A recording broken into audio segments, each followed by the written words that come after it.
I won't be speaking about things like poetry or character or any of those really cool things in English. I'll actually be talking much more broadly about the kind of the power that language has over us socially and politically, and the role that it plays in our lives, and how it's kind of important for us to have a better understanding of that. But before I kind of get into those topics, I think I just want to say a little bit about how I kind of came to these topics and why I have this interest. Now, all of my research focuses on things like pragmatism. You don't really need to know what that means. It's a kind of an obscure American tradition. But also I'm interested in racism, and I'm interested in gender and feminism, and I'm interested in obscure branches of philosophy like epistemology and ontology. Again, you don't need to know what those things mean. But what kind of draws all of my interest together is this deep concern with language and the way language works. Now, my PhD topic itself was on indexical words like I and here and now. And again, this illustrates why people get frustrated with philosophers. You know, how can you spend 3 years writing a PhD topic on one word like I? What's really interesting about those words for me is that, whenever you say the word I, or you say the word here, or you say the word now, you always manage to refer successfully. And whenever I say I refer to me, and whenever you say I, you refer to you. And for philosophers, these things are really interesting. Now, since then, my interest has kind of branched out beyond just the sort of mere semantics of these words and how they work, to look much more closely at social and political dimensions of language. And where my interest really lies is with the role that language plays in race and racism. So I've written a book about that, and lots of my research, it focuses on the language of race and racism. And anyway, so kind of just to sort of like push on. So why am I really so interested in language? And the very short answer is that language is incredibly powerful. And just to show you how powerful it is and how influential it is, I just want to show you this short story. It's a true story. I'll read a little, but essentially what the story is about is an instance from about 20 years ago when two people were sailing in the Mediterranean on a yacht that they'd hired, and it was overturned by large waves. Now, they were rather ruffled by this experience, but actually the vessel had managed to right itself, and for the most part it was intact. The only problem that they really had was that the tiller system had broken and they were unable to steer the yacht. But apart from that, it was completely seaworthy. They still had all of their food supplies intact and their water filtration pump was still working. But they were quite panicked that they couldn't steer it. Now, in response to this, what the two amateur sailors did is they inflated their life raft in preparation of, in response to potential difficulties, just in case it overturned again and they couldn't inflate it in an emergency. They filled it with supplies of fresh water and food, or some of them, and they hitched it to the back of the yacht, and then they climbed into it. Now, after a couple of days of floating around the Mediterranean like this, the line to the main vessel snapped, and they were set adrift just in the life raft. Now, about a week and a half later, they were finally rescued, and they'd run completely out of supplies. They'd run out of water, and they'd pretty much given up on being rescued and assumed that they were just going to die. Now, the rescuers struggled to work out what had gone on. Why on earth did they leave their vessel? Why did they leave their yacht and with its supplies and its working filtration pump and opt to sit out their experience in a life raft tied to the back? Strictly speaking, they couldn't steer either of them. They couldn't steer the yacht and they couldn't steer the life raft. So why did they get in the life raft? And through counselling and various things, they worked out that what it actually came down to was simply this. It was a life raft. They were absolutely terrified about being in a life-threatening situation. So what they did was climb into their life raft. Had we called it something different, like an emergency flotation device, as horrible as, as kind of clumsy as that piece of terminology is, they probably wouldn't have climbed into it, and they'd have been fine floating around in this yacht with their supplies and their plentiful supply of water. But they didn't. They almost managed to kill themselves because they thought they were doing the right thing. And because of that word, life. And it's all about the power of language there. And whilst that's an extreme example, it turns out that language has this influence on us and how we behave and how we act in all kinds of contexts. Now, the core question for me actually is, why does language have this power over our reasoning? It clearly did in this case, so why does it have this power more generally? Now, I want to show you a couple of interesting things about how our connection to language is so central to the kind of beings that we are, that may explain why language has this influence and power over us. So what I want to do is just show you these two shapes. One of them's called Booba, and the other is called Kiki. Okay. Just you think of the way we name any shape. We name it a square or a circle. Well, here are two kinds of shapes. One of them's a Booba, one of them's a Kiki. Now, have a quick look at them and just ask yourself, which one of those two shapes is a Kiki and which one is a Booba? It turns out that if you said that the spiky one is a Kiki and the squidgier, rounder one is a Booba, then you're in agreement with pretty much the vast majority of people who are asked this question. And it's not just English language speakers, it's people who speak lots of different languages. They're asked the same thing. Which one of these shapes is a Kiki, which one is a Booba? And it turns out that most people think the spiky one is a Kiki and the squidgy one is a Booba. Now, this was a kind of an experiment done by Oxford linguists. And what they found is that it looks like there's something going on with language, which they call sound symbolism. It turns out that we all seem to have some instinctive notion about what words mean before we're actually introduced to the objects they might refer to. Now, this is, of course, an experiment. These are made-up words and made-up shapes, but it turns out that this maybe holds for language too. Natural language. Let me give you another couple of examples from real language, from this sound symbolism. Okay, and so here are two words, Ganda and Buku, and one of them means big, just like the other words, like ask the shapes, which is Kiki, which is Bupa. But here, you don't, unless you speak Gujarati, you won't know which one of these words means big and which one doesn't. But one of them does. So, I mean, obviously it's 50-50, but take a quick guess. And if you said Ganda, you were right. And again, the vast majority of people who are asked this question, who don't speak Gujarati, somehow manage to pick up that Ganda is right. And they do so at a rate that's higher than coincidence. Super interesting for linguists. How do we have this kind of tapped in fix on language? Let me give you another example. And again, you won't get this unless you speak Indonesian. Well, you will get this, I guess is the point, but you won't know it beforehand unless you speak Indonesian. So here are three examples, three words. Bergerigi, and if you are an Indonesian speaker, please forgive my pronunciation. Yuan and Bombat. Now, one of these words means pointy. I've actually already told you there, but which one is it? And again, if you pick the first one, if you picked Bergerigi, then you got it right. And again, most people get this correct. Not at the same rate as they do with Ganda, actually, but we can go through, when we do these experiments, we could go through lots and lots of words like this. And it turns out that people seem to get the right answer about what these words mean at a much greater rate than you would expect if it was merely coincident. Now, again, it's difficult for us to explain this as linguists and philosophers of language, but it looks as though there's something about the sounds of the words themselves and what we take them to refer to and what we allow them to refer to.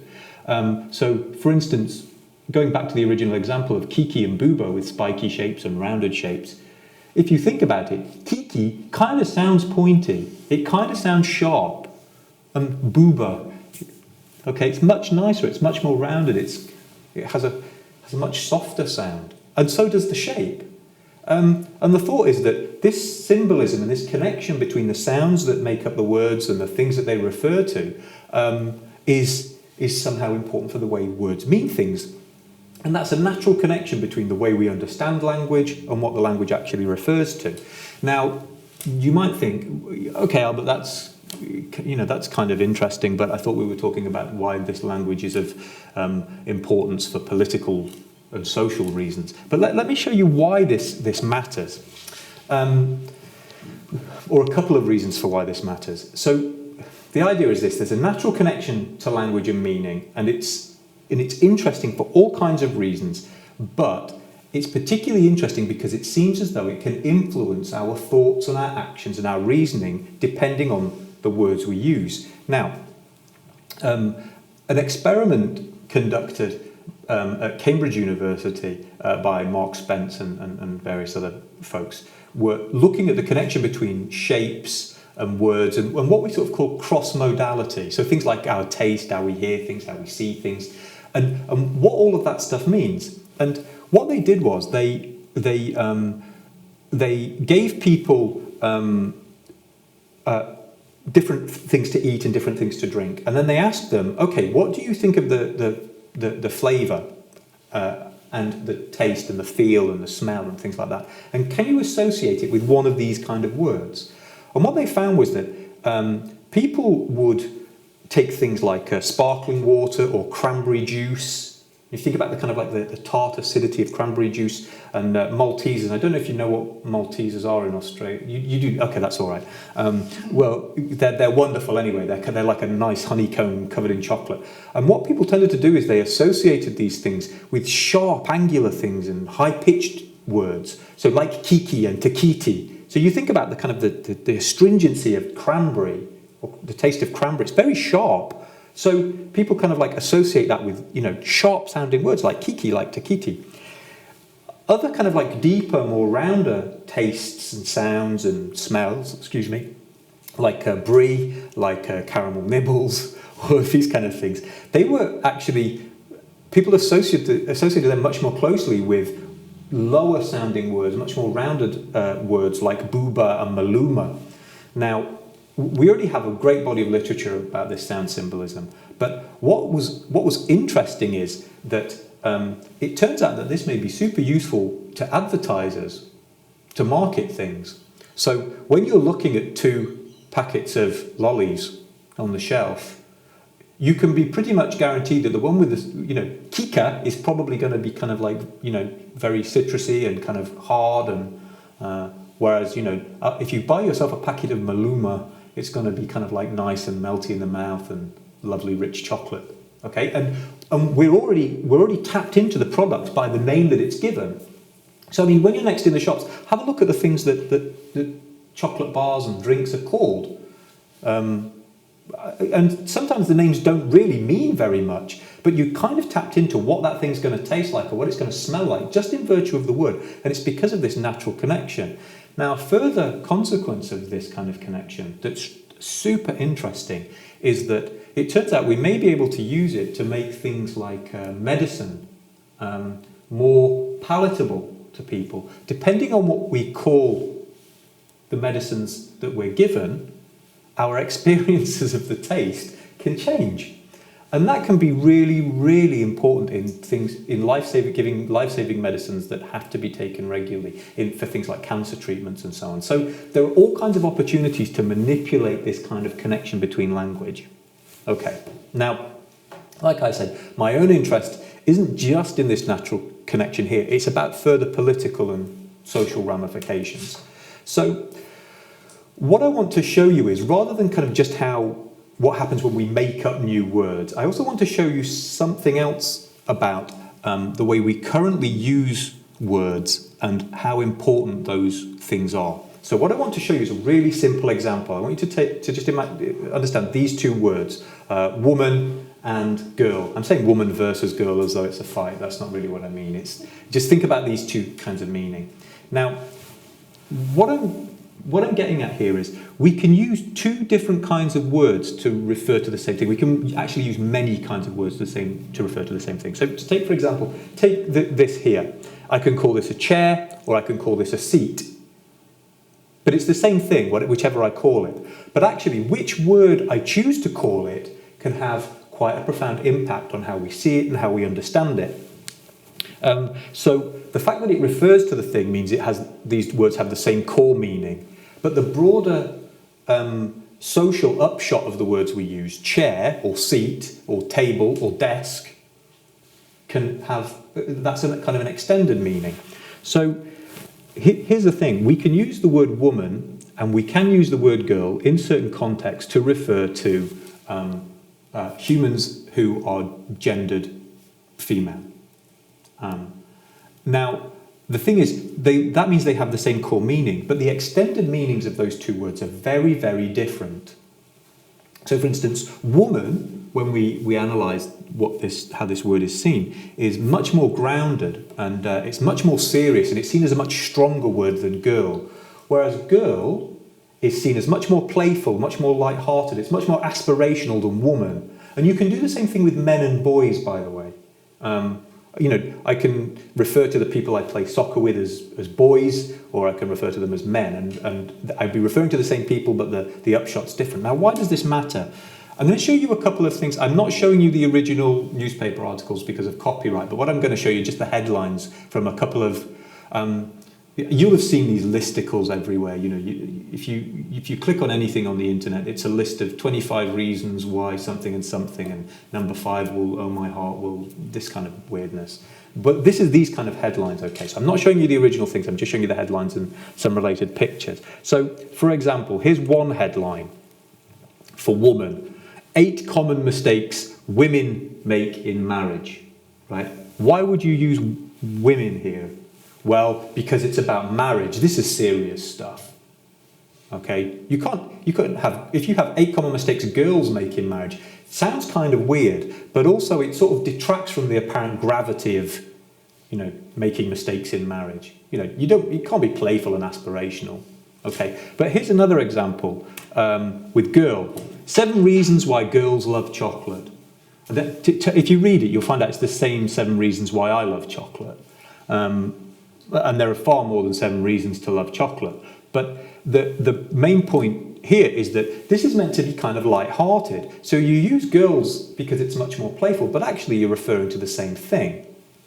Now, you might think, okay, that's just kind of like silly news stuff and advertising. But actually, there are other ramifications to this. When you use terms like girls, you take away some of the gravity, some of the seriousness, and some of the responsibility. So if you think of the similar and related example with boys, when you use boys, you're taking away the responsibility and the solidity. Think of comments like, boys will be boys. Okay, this can be used to refer to the actions of grown men which are sometimes completely irresponsible, but because we're referring to them as boys, in that context, it somehow becomes more forgivable that they've done this, because they're boys, right? Boys don't have responsibilities, they're just boys. Girls don't have to think hard about things, right? Girls are kind of like, girls are sort of fuzzy-headed and aspirational, and they aren't serious things like women. Okay, so the kind of language you use can actually have quite important ramifications for how we think these things out further. So that's a couple of simple examples. What I want to just show you now are some further cases where the actual political upshots are even stronger than this. I mean, you might think, okay, even if we talk about girls as not being serious or boys as not being serious, there are still quite important social ramifications for this, because it imposes certain restrictions on us in virtue of our gender. If I start referring to all females as girls, regardless of the context, we might be talking about political aspiration or political representation, and I say things like, well, girls are thus and so, or girls in politics never really works. I've automatically demeaned female representatives in politics by making it not serious and strong, but actually aspirational and kind of light-hearted and not so serious, just in virtue of using that word. Okay, so let me show you some other examples. This is particularly prominent in the US, and this is the debate that goes on around abortion law in the US. Now, if you look at how that debate's framed, people use the words pro-life to describe themselves, to describe their position as being against abortion and for restrictions on abortion, and they describe themselves as pro-choice when they are in favour of kind of making sure that the option of abortion is widespread, or widely available, I should say. Now, why use terms like pro-life or pro-choice? Why not use anti-choice or anti-life? Well, because those things seem really negative. Who wants to be against choice? So you don't describe yourself as anti-choice, you describe yourself as pro-life. And you don't describe yourself as anti-life, you describe yourself as pro-choice.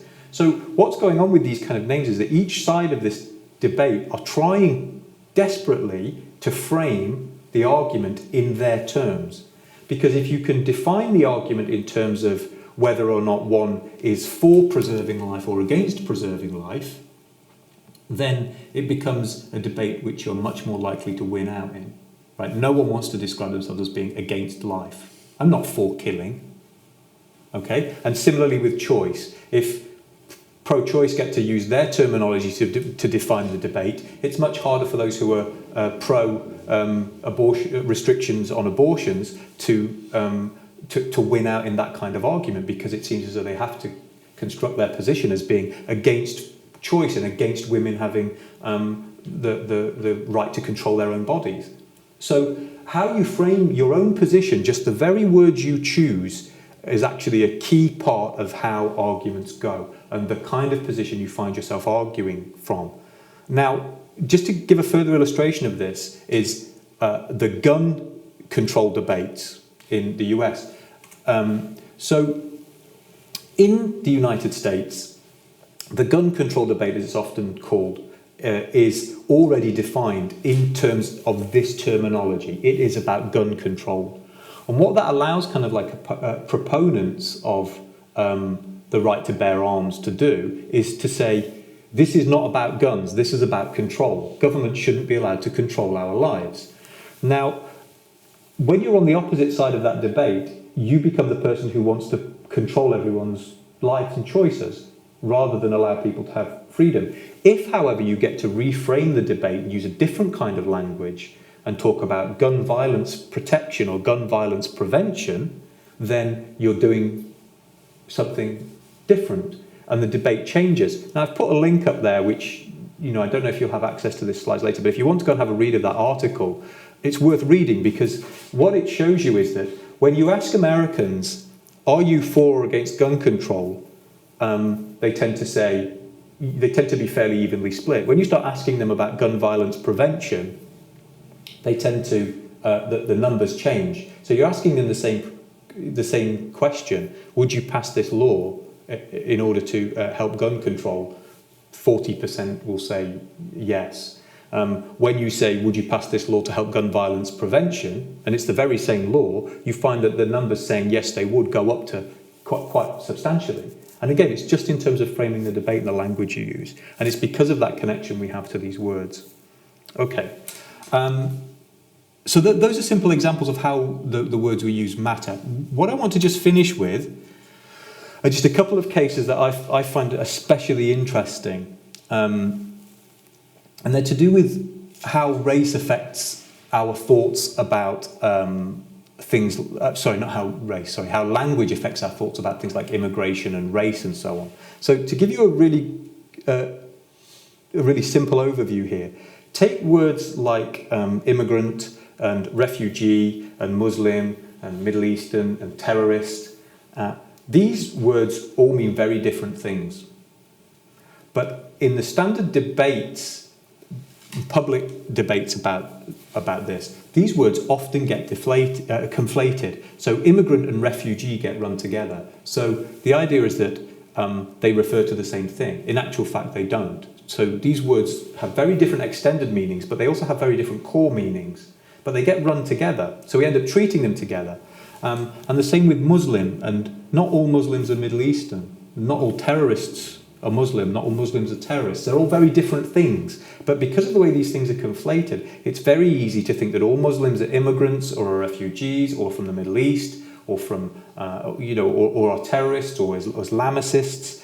And what you find is that this generates a kind of strange set of arguments where we become Islamophobic and we become anti-immigrant. And the arguments we might have for thinking that we have to be careful about who we do and don't let into the country become arguments for why we should keep refugees detained in offshore detention centres. And they become arguments about how Muslims aren't really Australian, despite the fact that huge numbers of Australian Muslims are born in this country and are, second generation Australians or third generation Australians. So these kind of debates kind of come about, these confusions come about because of this running together of terms. So we have to be really careful to make sure that these terms are separated. And when our politicians run them together, we have to make sure that they're pulled apart. And we have to be aware that that's happening. So I do a lot of research on these kind of words and how they're used and how arguments actually end up falling to pieces because of the mistaken use of these words. Now, one final example that I want to show you are what are called racial fig leaves, and this is I find this particularly interesting because ask yourself, would you accept being called racist? And most people, even when they are racist, do not like being called racist. Most people do not self-identify as racists.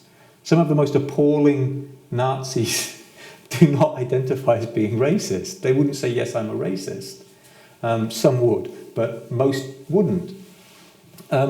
So people are very resistant to being called racist, and we're very resistant as a society to calling people racist. But what that enables people to do is to say explicitly things like, I am not a racist. And then they say, but, and usually what follows the but is something deeply racist. And then they say things like, I have black friends, but, and then they say something that's deeply offensive to black people. And they say, I'm a tolerant person, and then they say something deeply intolerant. Hey, I'm not saying all Aboriginals do thus and X, and then they continue to say all Aboriginals do thus and so. Now, what's going on here is what I'm interested in. What happens is, if you say I'm not a racist, but insert racist phrase here, and then I say to you, that's really racist, people are able to use this I'm not a racist as effectively a fig leaf. It covers their racism. That's why we call them racist fig leaves or racial fig leaves. And what's interesting about that is it's a way of using language to establish your authenticity as an arguer, as a reasoner, as a decent person. And then what that does is kind of excuse everything that follows. So to give an example, in American presidential debates, Donald Trump says, hey, I'm not saying all Mexicans are coming to this country are bad, but they're not sending their best. And he goes on from this to then describe all Mexican immigrants coming to the USA as rapists. Now, that's a deeply racist thing, but people were then able to say, in his defense, no, look, Donald explicitly said that he wasn't racist, that he didn't think it was all Mexicans, and he's not talking about their ethnicity, he's talking about their actions. Now, what's interesting to me is how these work in arguments is to allow us get-out clauses when we do something wrong that would ordinarily enable us to say to somebody, that's a really bad piece of arguing, that's a really bad piece of reasoning, and what you're doing here is socially questionable. This allows people to sort of back away from what they actually said. It gives you a get-out clause. So these things are really interesting, and this is another way that language is used, and another way that we have to be careful with language.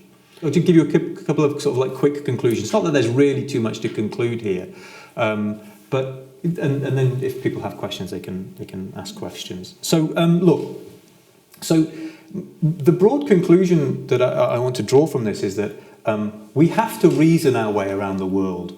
And we do that using language, and we do that by communicating with each other.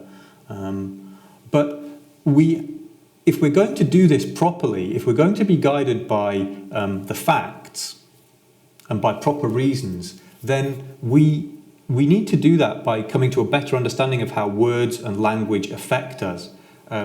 By calling you a girl rather than a woman, I have an impact on how you understand yourself and how the world understands you. And that, in some contexts, in fact many contexts, could be completely undermining of your authority and your intellect and your social standing. So if you're a female and somebody calls you a girl in a particular context, and you find that's undermining you, then we need to kind of be aware of that, and we need to stop using that kind of language. So what we need to do is come to a proper understanding of how language affects us, and we need to ask ourselves, look, when we're reasoning, when we're arguing, when we're drawing conclusions about the way the world is and what our place within the world is, are we actually being convinced by the facts here and by the logic? Is that what's driving our thinking? Or are we actually being influenced by the types of words that are used? Are we so opposed to refugees because we're using terms like immigrants and conflating that with terms like terrorist and criminals and smugglers and this kind of thing? Is that driving our thinking, or are we just thinking about the facts behind this? So are we being influenced by the types of words used and the language that frames the debate, or are we thinking about the facts that are at the core of this? Okay. Now, what you can also do, just as a matter of interest, is this is an election year, or at least the next four weeks are going to be an election, and are going to be about the coming election. Now, some of the worst examples of poor language use and problematic language use come from politicians. So over the next few weeks, have a look at how politicians speak and the language they use to explain policy. You'll find them saying things which sound like they're really big, right? We're for a fairer Australia. Which politician is going to stand up and say, not me, I'm not for a fairer Australia, let's have a less equal society? No one says that. But what they basically said is so vague and so it's such a motherhood and apple pie statement. It could mean anything. So what it does is it creates a hole for you to fill with whatever your ideas are. A fairer Australia may be, to you, maybe a kind of Australia that somebody else would completely be opposed to. But politicians have used this kind of vague language, and it sounds like they've said lots, but really they've said nothing. So have a listen over the next few weeks to how they do that. Similarly, have a look at advertising as well, and ask yourselves, look, not simply how are they using language to make me buy this product or want to buy this product, but what does that kind of language do to how we understand the world? So again, uses of terms like girl. I have a small daughter. She's 6, and when I watch the advertising directed at her, what I see is a kind of a strange use of language which isn't really suitable for 6-year-olds, and is probably much more suitable for people in late adolescence. And what this does is kind of like create a strange sexualization of small children.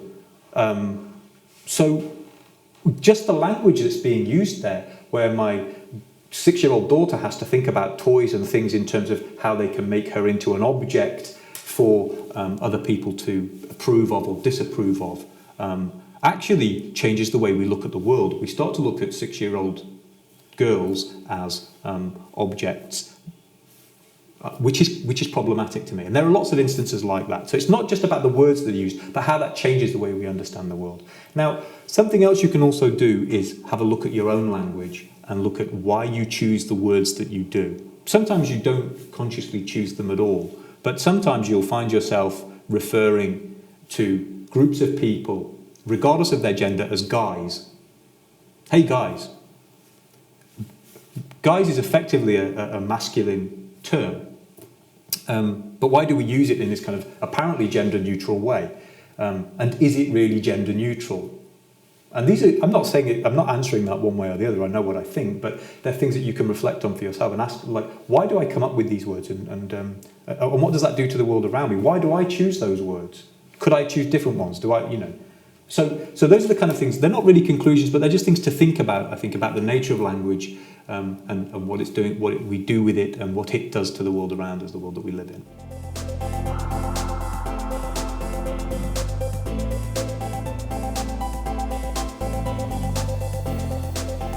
Obviously, I'm British, and I'm from I'm from an ethnic background. It's probably not obvious. It's not a visually prominent ethnicity, but I'm from an ethnicity in the UK, Roma, Gypsy background, and it's largely an illiterate background.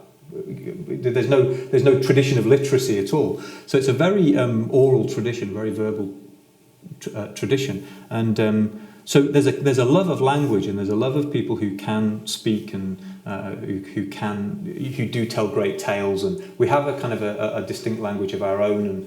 And so I grew up around people who were great because they don't read maps; they have to describe everywhere that they go. So you have these rich kind of verbal traditions, and so I'm quite convinced that growing up around old people or older people who love to sit around together and talk and reminisce and kind of tell stories, and is deeply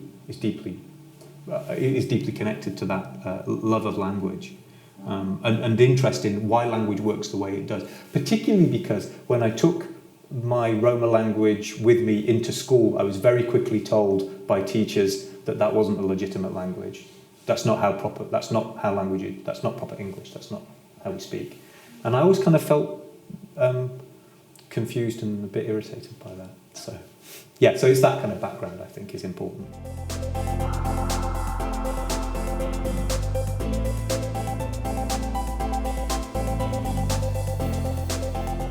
The thinking is yes, because the idea is that this connection is, we call it sort of multimodality. So you have sensory. Your senses are called sensory modalities. So we see things, we taste things, we hear things. Now think about when something tastes horrible.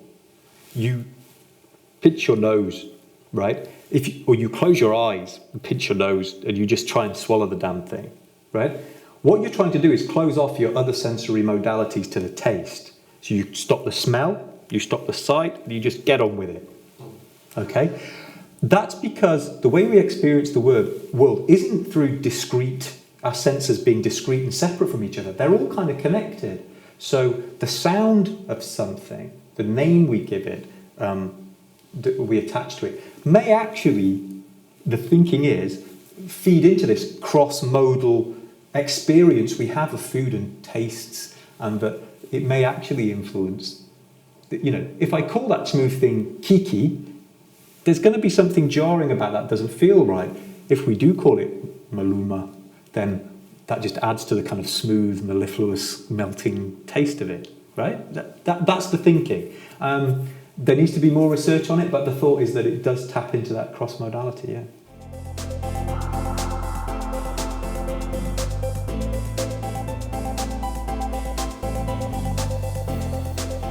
In some cases they have. The research is quite recent on this and it's ongoing. But the sort of pilot studies that have been going on in Cambridge relating to these kind of like taste and senses and so on, tastes and shapes research, definitely suggests that you can improve the kind of the consistency with which people take, like I say, anti-cancer medications if you change the names.